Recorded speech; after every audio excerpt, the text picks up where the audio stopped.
répondu à notre invitation. Vous connaissez David Madec, qui est l'administrateur du Panthéon, qui a eu le plaisir de vous recevoir à diverses reprises pour les manifestations du Mans, mais vous ne connaissez peut-être pas ou pas encore Yann Quentin, qui a bien voulu assurer le commissariat de cette exposition. Alors, cette exposition, le Centre des Monuments Nationaux est particulièrement fier de la présenter, dans la mesure où d'abord elle voit la matérialisation d'une démarche commencée il y a plusieurs années, et où en plus elle nous apparaît, je confirmerai ou vous ne confirmerez pas ce jugement, mais elle nous apparaît comme inspirée par une démarche originale au sein de notre politique culturelle. Voilà. L'origine de cette exposition remonte au rapport que j'avais présenté au président de la République, qui était à l'époque François Hollande, en 2014, sur le Panthéon et sur les personnalités qu'il conviendrait d'y faire entrer. Et à ce moment-là, j'avais été sensibilisé par un certain nombre de mouvements représentatifs des sourds, et notamment l'association des Amis de l'abbé de l'Épée, au fait que, alors que Braille, l'inventeur de l'écriture qui porte son nom, repose au Panthéon, en revanche, aucune des personnalités qui avaient agi, qui s'étaient illustrées dans la défense des droits des sourds, dans leur éducation, dans leur promotion, n'avaient le même honneur. Et notamment, évidemment, l'association des Amis de l'abbé de l'Épée militait en faveur de l'entrée de l'abbé de l'Épée au Panthéon. Alors, bon. C'est un projet d'exposition qui date depuis 1998. Et en fait, vraiment, c'est un hommage national pour les personnes sourdes, et je trouve que c'est extrêmement important de pouvoir valoriser ça ici. Et vraiment, l'histoire des sourds, je vais vous la raconter aujourd'hui. Est-ce que, à votre avis, quelle est l'histoire des sourds? Est-ce que c'est l'histoire du handicap ou est-ce que c'est l'histoire de la surdité? Ce n'est pas le cas, c'est l'histoire de la langue, c'est l'histoire d'une langue vivante que l'on transmet. C'est l'histoire des sourds de cette communauté. Donc vous allez voir vraiment cette histoire-là sous un autre jour, pas sous la vision du handicap, mais plus sur la question vraiment de la langue. C'est la langue qui donne vraiment l'autonomie, qui permet aux personnes sourdes d'accéder pleinement à leurs droits et qui permet d'asseoir en fait leur citoyenneté pleine et entière. Et donc j'ai été commissaire de cette exposition, et je suis aussi enseignant-chercheur à l'université pour tout ce qui concerne les histoires sourdes, et c'est à Paris 8, Saint-Denis. Tout à fait, c'est ça. Cette histoire des sourds, on a choisi le terme de silencieux parce que c'est un peu une question d'invisibilité. C'est-à-dire qu'on est silencieux, mais avec la langue des signes, on communique. On est sourd, mais ce qui est intéressant, c'est de voir que la langue se transmet, et en fait, même si elle est silencieuse, cette langue-là, c'est une langue de communication. Donc derrière, en fait, il y a un hommage vraiment à la question du silence et à l'invisibilité, au fait qu'on ne connaît pas cette histoire-là vraiment. Donc là, vous avez plusieurs personnalités de sourds, vous voyez, et il faut oublier tous les prérequis que vous connaissez sur cette histoire des sourds. La langue des signes, en fait, a émergé et s'est développée comme n'importe quelle langue. Et ça n'a pas été inventé par l'abbé de l'Épée. Donc elle s'est développée vraiment dans les villes. Elle s'est déployée.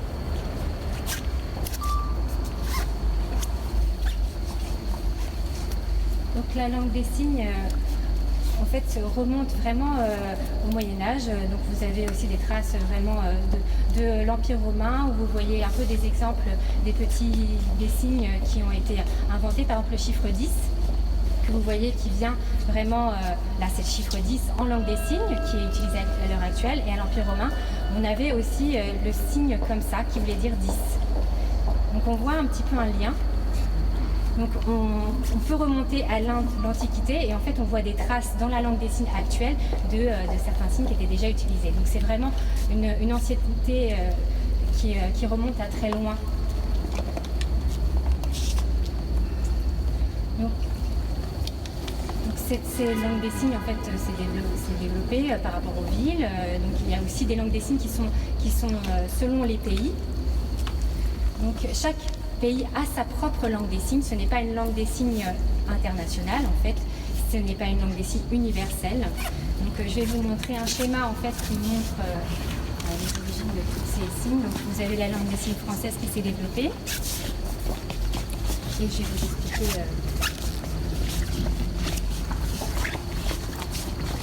Donc on part de la gestuelle antique, donc qui est venue qui a donné la culture gestuelle médiévale. Vous avez aussi vraiment les signes monastiques qui sont vraiment issus de ça. Vous voyez au niveau des signes monastiques avec les lieux de silence, et donc on utilisait la langue des signes pour ça. Vous avez aussi le néo-malalien médiéval de Paris.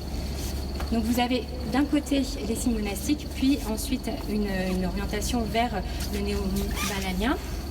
Et vous avez aussi le creuset parisien français, dont est issu tout ça. Donc l'abbé de l'Épée, donc là on a demandé vraiment qu'il soit panthéonisé. Donc il a vraiment créé l'école gratuite pour les sourds. En fait, c'est pas lui qui a créé la langue des signes. Donc lui, il a créé une méthode qui fusionne la langue des signes et le français, qui s'appelle les signes méthodiques. Donc ça veut dire que vous avez le vocabulaire en langue des signes et la grammaire française qui est inclus pour créer cette méthode-là. Donc les sourds, quand ils s'expriment en langue des signes, ils ont une syntaxe qui est propre à leur langue et qui est différente de celle du français. Et donc l'abbé de l'Épée, quand il est décédé, il y a eu une utilisation vraiment de ces signes méthodiques qui ont été vraiment en Russie impériale, en Autriche-Hongrie, qui s'est développée vraiment sur d'autres territoires. Et donc vous avez aussi une branche qui va vers le Brésil et le Mexique. Donc il y a aussi l'Amérique du Nord et l'Afrique aussi, l'Afrique du Nord. Donc c'est vraiment comme des foyers de langues qui se distribuent, et c'est des bassins de langues comme ça qui se déploient. Donc il faut faire attention parce qu'il y a la langue des signes française et la langue des signes anglaise qui a été transmise au Canada, au Québec. Il y a vraiment des déploiements de ces langues qui sont en parallèle. Donc j'espère que j'ai été claire sur cette explication, d'où venait un petit peu cette langue.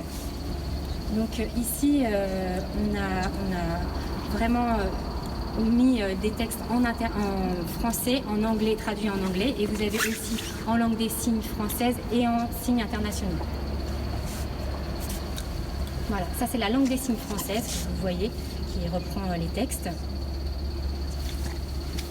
Et donc c'est vraiment une exposition qui est quadriennale.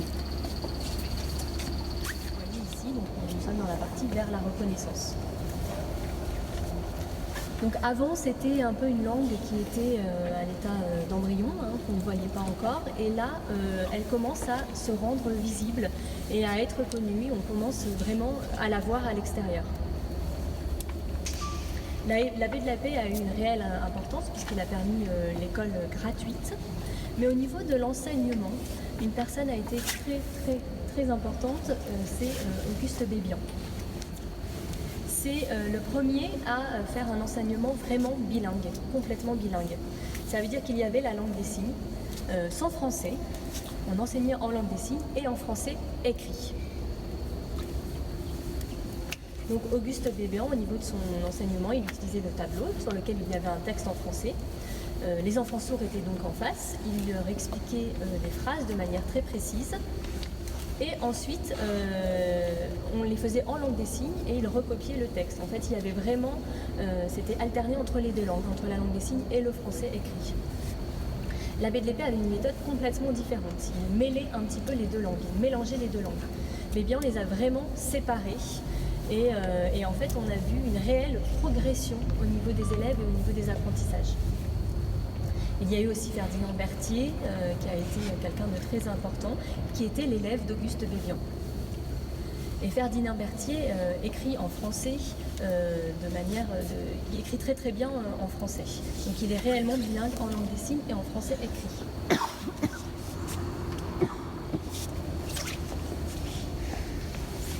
Alors justement le texte que vous voyez derrière, donc c'est en 1820.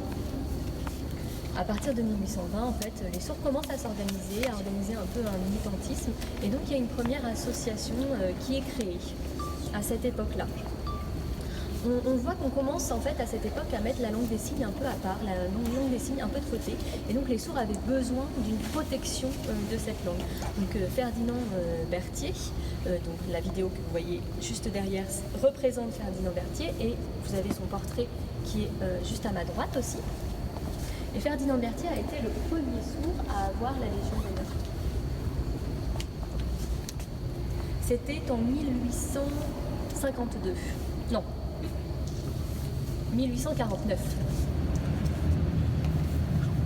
Donc Berthier a eu la Légion d'honneur et elle lui a été donnée pour rendre hommage à tout son travail, à tout son militantisme, aux choses importantes qu'il avait fait pour la communauté sourde, qui avait besoin de langue des signes et de français à cette époque. Il a permis de les mettre ensemble et il a permis aux sourds d'avoir une vie complètement autonome. Et ça, c'est très important et très intéressant. On va voir qu'à une autre période, cette autonomie va être remise en cause et va décliner. Donc, je vais vous expliquer quelque chose. Donc déjà, vous voyez là, au XVIIIe siècle, vous voyez un dictionnaire. Enfin, à l'époque du XVIIIe siècle, vous aviez le signe du dictionnaire comme ça, mais là vous avez un dictionnaire qui est maintenant modernisé, donc vous pouvez voir en tout cas la numérisation de ce dictionnaire-là.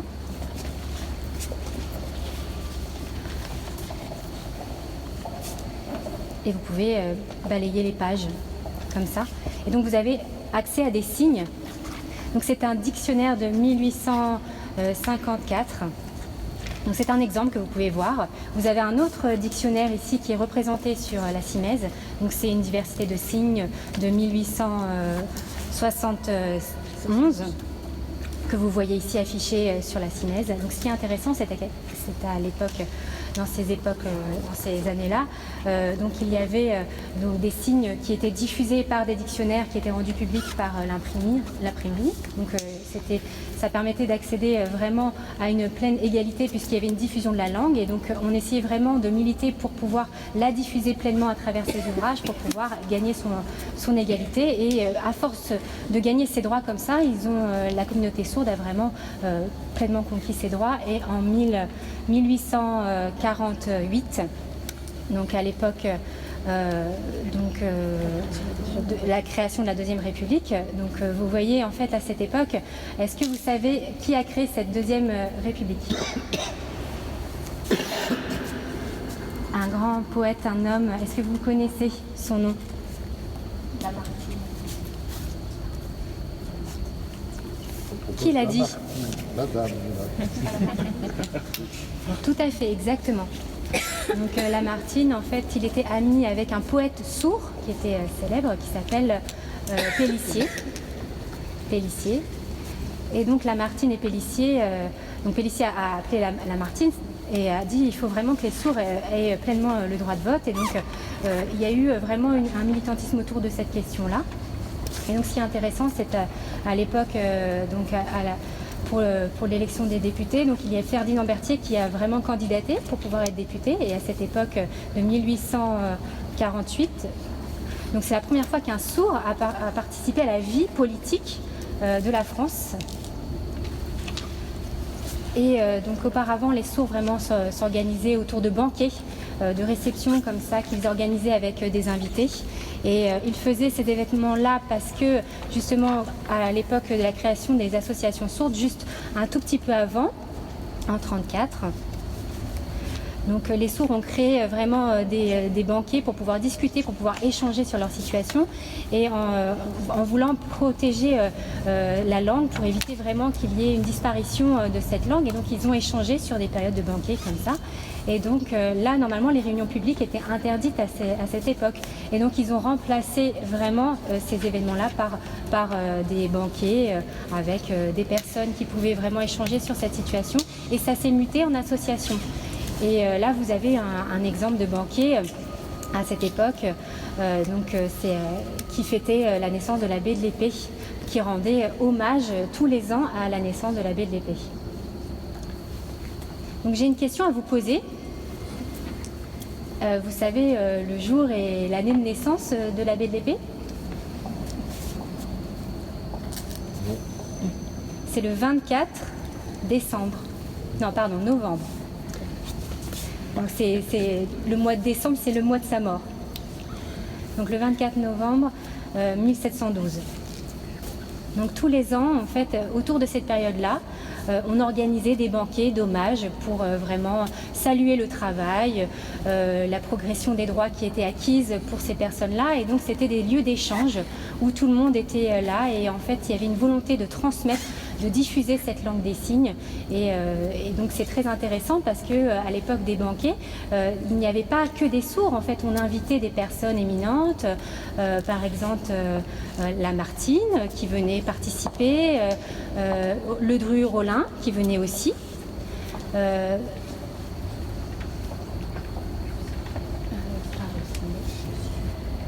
Josino, donc il y avait vraiment énormément de personnes invitées qui étaient présentes et donc on organisait voilà, un banquet. Donc il y avait des personnes sourdes, des personnes entendantes. Une fois, en fait, on alternait. On mettait une personne sourde à côté d'une personne entendante et on préparait toujours un stylo et un papier à côté de soi pour pouvoir faciliter la communication, pour pouvoir fluidifier les échanges entre toutes ces personnes présentes lors de ces banquets. Donc les sourds avaient vraiment cette volonté de garder leurs droits, de pouvoir ouvrir aussi leur communauté pour tisser des liens avec l'extérieur. En fait, ils n'étaient pas reclus, ils avaient vraiment une question identitaire à vouloir garder parce qu'ils avaient une langue à transmettre, mais par contre, ils étaient ouverts sur l'extérieur pour pouvoir diffuser leur combat. Est-ce que ça va pour vous? Tableau qui se souligne en opposition. Donc, ce qui est intéressant, c'est qu'il y a une différence à l'époque de l'abbé de l'Épée. Donc, on voit cette scène-là. On voit un petit peu une reproduction d'une scène d'enseignement. Et là, vous avez aussi le président de la République qui était présent dans le second tableau. Et on voyait comment les méthodes oralistes étaient mises en vigueur. Donc là, vous avez une évolution entre la méthode qui était à l'époque de l'abbé de l'Épée, puis la méthode qui était instaurée dans les années suivantes.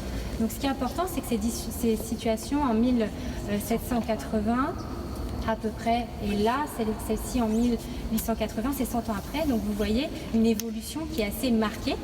Donc ce qui est intéressant, c'est que là, Louis XVI, donc il y a la question de la Révolution et donc vous voyez dans une époque comme ça où après en 1870 aussi, vous voyez le contexte social qui mute et donc on essaye vraiment de pouvoir unifier la nation autour de traits communs.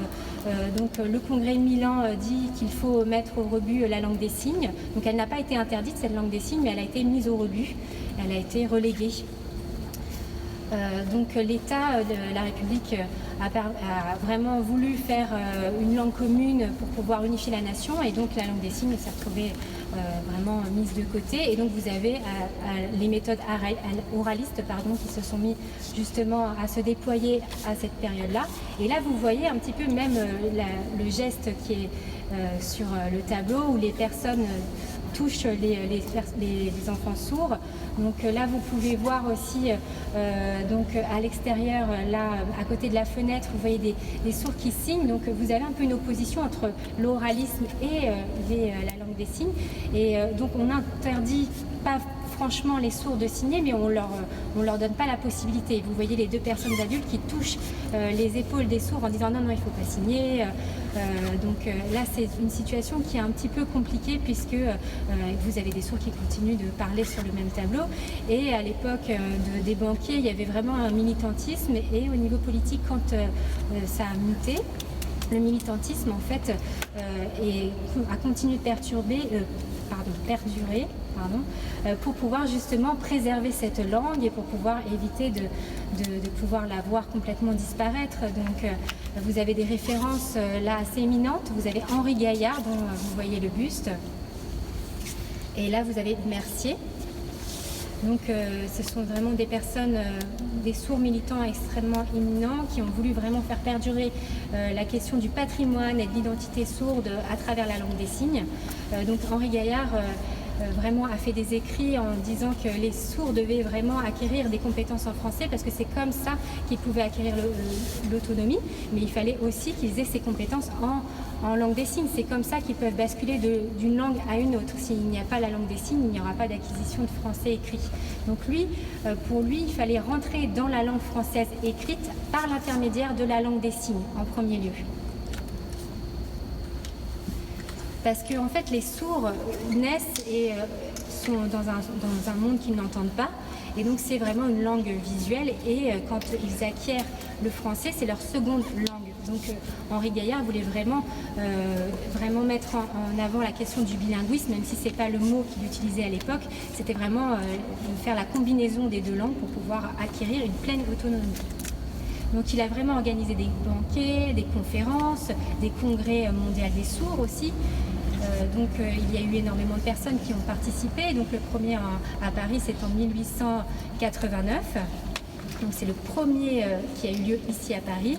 Et maintenant, là, en 2019, vous avez aussi le Congrès mondial des sourds qui va encore avoir lieu à Paris. Donc c'est vraiment l'histoire qui se perpétue. Donc Henri Gaillard, qu'on retrouve sur cette vidéo. Donc à l'époque du congrès en 1900, ce sont des objets qu'on retrouve qui datent de l'époque du Congrès mondial des sourds. En 1900, on a des médaillons de profil. Et pourquoi ces médaillons? Parce qu'en fait, on avait la photographie à l'époque, mais on n'avait pas de traces vraiment des personnes sourdes qui avaient été importantes dans l'histoire, des personnages importants sourds de l'histoire des sourds. Et donc on a, pour pouvoir transmettre aux jeunes sourds, donc on a eu à ces moments-là l'idée de faire des portraits de ces personnages pour pouvoir transmettre l'histoire des sourds aux jeunes générations et aussi transmettre cette fierté d'être sourd. Donc il y a toujours eu des sourds enseignants, des sourds professeurs, des sourds qui ont été le modèle de jeunes générations qui ont permis de transmettre cette fierté d'être sourd. Et puis à partir de 1880, lorsque la langue des signes a été mise à l'écart, les professeurs sourds, les enseignants sourds ont été eux aussi mis à l'écart. Et donc le risque, c'était que cette langue des signes et cette transmission de connaissances disparaissent. Et il n'y avait plus de modèles sourds et c'est pour ça que les associations ont été créées pour pouvoir accueillir ces jeunes sourds à la sortie des écoles, pour pouvoir continuer à transmettre cette langue, cette culture, cette identité sourde, cette fierté d'être sourd. Et donc continuer à organiser des banquets pour pouvoir fêter cette identité sourde. Et concrètement, comment ça s'est passé?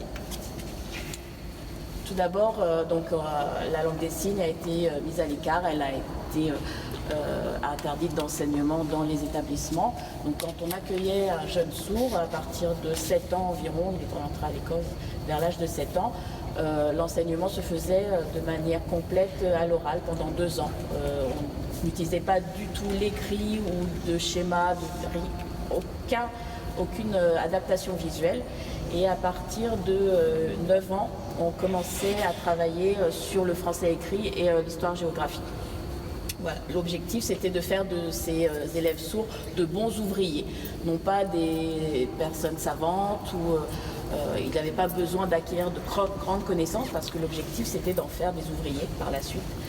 Donc l'objectif de cette éducation, ce n'était pas de leur donner la possibilité d'avoir un parcours universitaire et on limitait les sourds à une certaine connaissance et on les voyait comme des personnes très peu intelligentes, très peu savantes. Tout va bien, tout est clair.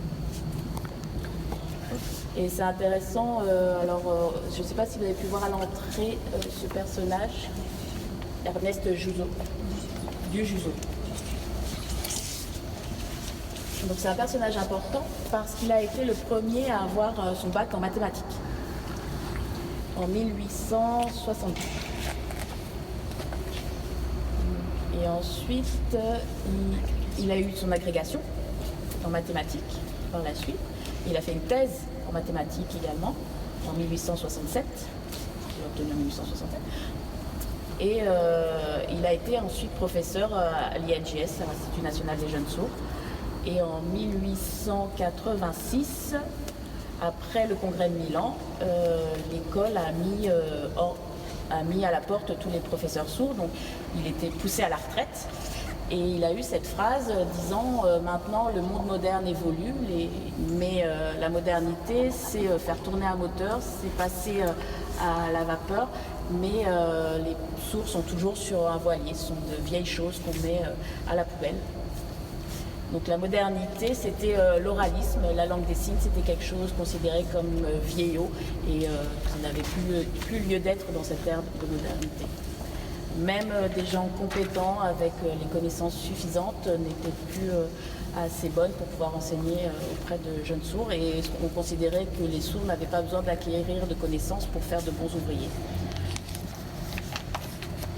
Et c'est là que le regard sur les sourds, sur la communauté sourde a changé. On a vu ces personnes sourdes comme des personnes limitées, comme des débiles. Et donc c'est là qu'on a commencé à perdre tout cet éclat autour de la communauté sourde. Et c'est là, après ce congrès, en 1889. Alors la dernière période que vous voyez ici, le réveil sourd. C'est vrai qu'il y a eu une période de déni jusqu'en 1970-75 environ. Et donc durant cette période de déni, on privilégiait l'oralisme, les appareils, l'orthophonie et en parallèle, il y avait des associations sportives qui organisaient encore des banquets et des rencontres. Donc les deux se passaient vraiment de façon parallèle.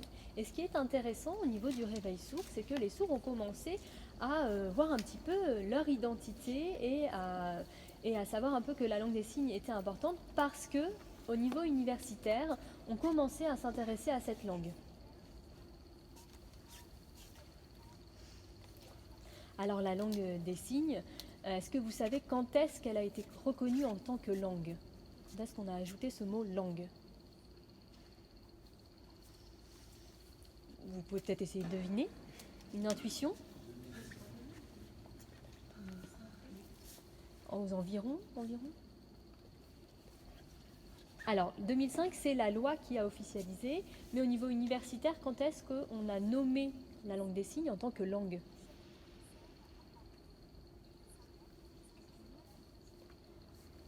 En 1960. Aux États-Unis, en fait, il y a un chercheur linguiste qui s'appelle Stocky. Et donc lui-même a effectué des recherches sur la langue des signes et il a dit que c'était vraiment une langue à part entière et donc il a diffusé cette idée-là. Et les recherches linguistiques ont du coup commencé à partir de 1965-70. Ça s'est vraiment développé aux États-Unis. Et en France, il y a un chercheur qui s'appelle Bernard Motez, qui est sociologue, qui a commencé à faire des recherches également sur cette langue des signes en fait et à vraiment la reconnaître en tant que langue. En fait, il a vu qu'aux États-Unis, c'était vraiment reconnu en tant que langue, donc il a repris cette idée et les sourds ont vu les écrits donc, de Bernard Motez, ils ont vu qu'il la reconnaissait en tant que langue et donc leur identité a un peu changé à ce moment-là, ils se sont rendus compte que leur langue des signes était vraiment une langue. Donc c'est vraiment une révolution chez la communauté sourde, c'est un réel changement. Ils ont eu ensuite des revendications pour amener un retour à cette langue de signes. En fait, c'est vrai qu'auparavant, il n'y a pas eu d'interdiction. Et aux États-Unis, cette langue, elle a continué à évoluer, elle n'a pas été mise de côté. Et donc, les sourds français ont commencé à militer pour avoir un retour de cette langue dans les écoles. Et donc, les écoles bilingues ont commencé à être créées en 1980. C'est très récent. Donc, il y a eu l'éducation avec la langue des signes qui a fait un retour, en fait. Il y a eu des professeurs, des artistes, des comédiens, comme Emmanuel Laborie, que vous voyez ici, qui a eu un Molière en 1991. Voilà, donc ce sont des exemples de personnes qui réussissent et qui gravissent les échelons. Et en fait, au niveau universitaire, il y a seulement 5 ans que des sourds ont eu accès vraiment à un niveau universitaire et à devenir professeur dans les universités. Donc ce qui est important actuellement, c'est qu'il y a des associations qui militent pour avoir une égalité. On garde notre différence, mais on veut une égalité. On veut la langue des signes, on veut qu'elle soit reconnue et on veut avoir facilement accès au français parce que la langue des signes nous aide à avoir accès au français. C'est pour ça qu'on veut ces 2 langues et c'est pour cela qu'on veut une éducation bilingue pour acquérir des compétences de façon totalement complète comme les entendants. Les sourds n'ont pas besoin d'aide, ils veulent seulement ce bilinguisme et un accès à l'éducation. Donc le réveil sourd montre réellement que les sourds ont des choix en fait et il faut respecter ces choix. Voilà, est-ce que c'est clair, c'est bon pour vous ? Vous avez des questions ? Moi j'ai une question.